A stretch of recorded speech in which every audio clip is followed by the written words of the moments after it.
O Estado é mesmo necessário?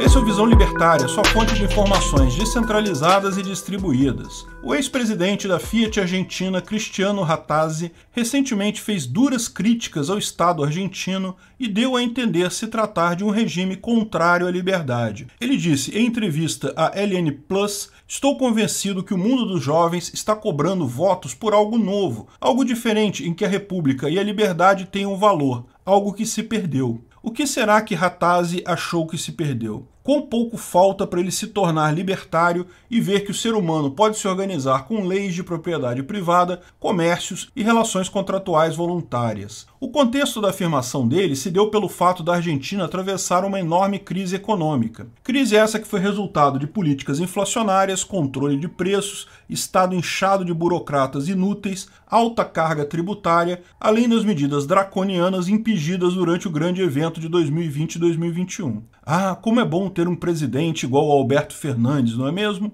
Rattazzi decidiu se mudar para o Uruguai depois de mais de 10 anos morando na Argentina. Sendo ele aposentado, 73 anos, asseverou que a quantidade de impostos na Argentina é incrível e por isso ele preferiu outro lugar. Aspas para o empresário: "Eu tinha todos os meus bens lá fora e os impostos distorcidos começaram a aparecer. Se eles continuassem vindo em 10 anos, eu não teria mais bem nenhum. Por isso eu disse, vou para um país tranquilo e charmoso." Ademais, o entrevistado considerou que a única coisa que o atual governo sabe fazer é dar esmolas, planos e atribuições. Populismo sem dinheiro é muito complicado, provocou Rattazzi. Prossegue ele em sua entrevista: "O Estado não pode criar valor. O valor é criado por particulares, em todo o mundo, e para isso você precisa investir. E para investir você tem que seduzi-los um pouco, porque eles não investem para perder dinheiro, eles investem para tentar ganhar. Essa crise já não dá mais." Se a situação que a Argentina vive é muito pesada para Rattazzi,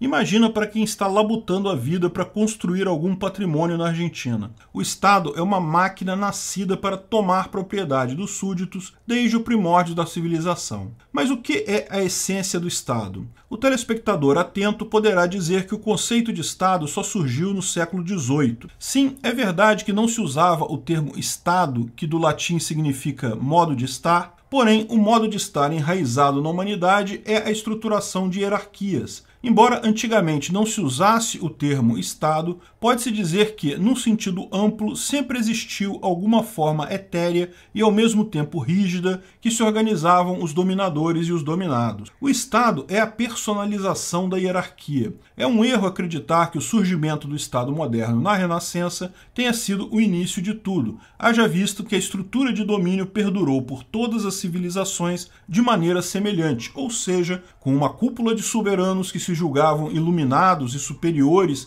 ao resto da população, com um forte regimento armado com o poder de extorquir a produção do povo. Num sentido mais amplo, o Estado emergiu em consonância com o desejo de ordem e hierarquia da humanidade. Desejo esse que adveio tanto dos governantes quanto dos governados, visto que esses precisavam da proteção daqueles e vice-versa. Não importa se o que chamam de Estado se refira a alguma teocracia antiga, um reinado tirânico ou, quiçá, qualquer regente próspero e justo. É irrelevante se falamos de uma grande cidade autárquica ou de um império gigantesco. Tanto faz saber se houve um regime totalitário ou uma democracia moderna. Chame-o como quiser, de Leviatã, establishment, nação, social-democracia, ditadura do proletariado ou deep state. Estado é a hierarquia coercitiva. No modo raso e didático de se colocar, tudo que não é mercado, tudo que não é voluntário, tudo que não é o indivíduo é o Estado. A necessidade e o sentimento humano que legitimam psicologicamente a existência dos Estados no mundo inteiro são a segurança e o medo. Nesse contexto, o Estado se manifestou como pacificador dos conflitos entre indivíduos. Nas eras passadas, quando o armazenamento de informações era dispendioso, o Estado figurava como intermediador de uma moeda autêntica que simbolizasse as trocas feitas no comércio. O Estado também garantia, dentro de suas barreiras,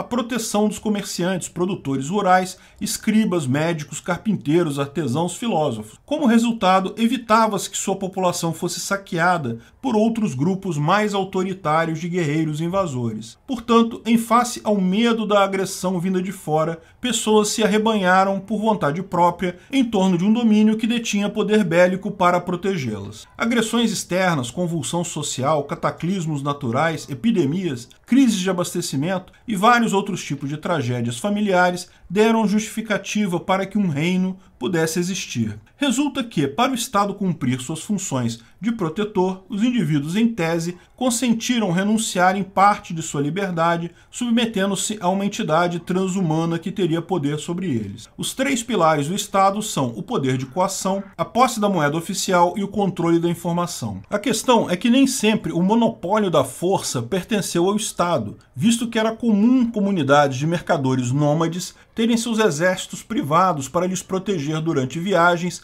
a terras distantes. Mesmo assim, os estados, enquanto conceito de entidade hierárquica, protegeu nações, mas também saqueou tantas outras e unificou os povos, ajudando a expansão de culturas, graças ao fato de ter cunhado moedas que facilitam as transações no comércio. Mercado e Estado coexistiram, pois, ao longo do processo histórico. Não é tão simples vê-los separados entre si. Houve um tempo em que reinos detinham a distribuição oficial da informação, mas aos poucos o Estado tem perdido a centralização do conhecimento, porque a evolução da humanidade só tem barateado os custos da informação. Pode-se estabelecer que o marco disso foi a invenção da prensa de Gutenberg, a qual permitiu a replicação de conhecimentos em livros do advento da sociedade de mercado, a qual se alastrou a cultura até a chegada da internet. Hoje se define o Estado como a junção da nação, o povo, o território e a soberania. A maioria dos Estados modernos traz consigo a tripartição de seus poderes. Eles detêm o exercício de se autorregular como âmbito legislativo, de se auto-administrar como poder executivo e de dizer o direito ou jurisdição como o poder judiciário. O Estado moderno passou a ser confundido com seu próprio direito positivista, o império da própria lei.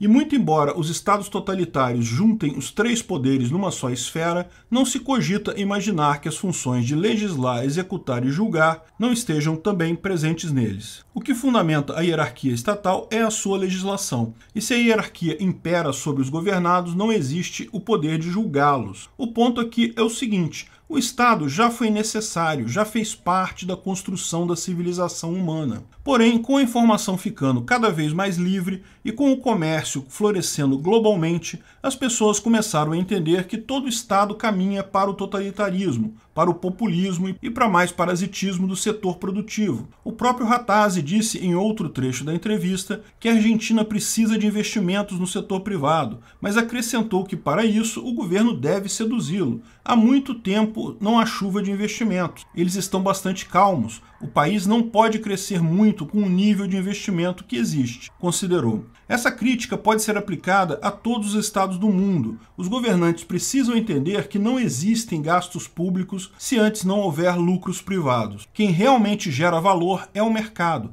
Não adianta ser coercitivo, porque indivíduos nasceram para serem livres e vão fugir dos estados mais vampirescos sempre que puderem. No longo prazo, os estados estão competindo entre si pelo capital privado e, para tanto, precisarão ser cada vez menos expropriadores. Ratazzi se referiu à inflação com a seguinte sentença libertária: a ideia de remover o Banco Central não é tão louca. Você tem que recuperar o peso, a moeda argentina, e isso tem um custo. Aqui jogamos fora a ideia de convertibilidade que tinha funcionado muito bem e que tinha travado a inflação. Novamente, essa é uma crítica para todos os modelos de Estado-nação do mundo modernos. É insustentável esse estado de moeda fiduciária sem lastro e controlada por bancos centrais. A humanidade está caminhando para novos modelos de ressignificação da organização social. O mundo é o mercado, mas o Estado são só alguns parasitas. Seja bem-vindo ao Ancapistão. Obrigado pela audiência. Esse artigo foi sugerido por Éder Sena, escrito por Rhodes, revisado e narrado por Peter Turguniev.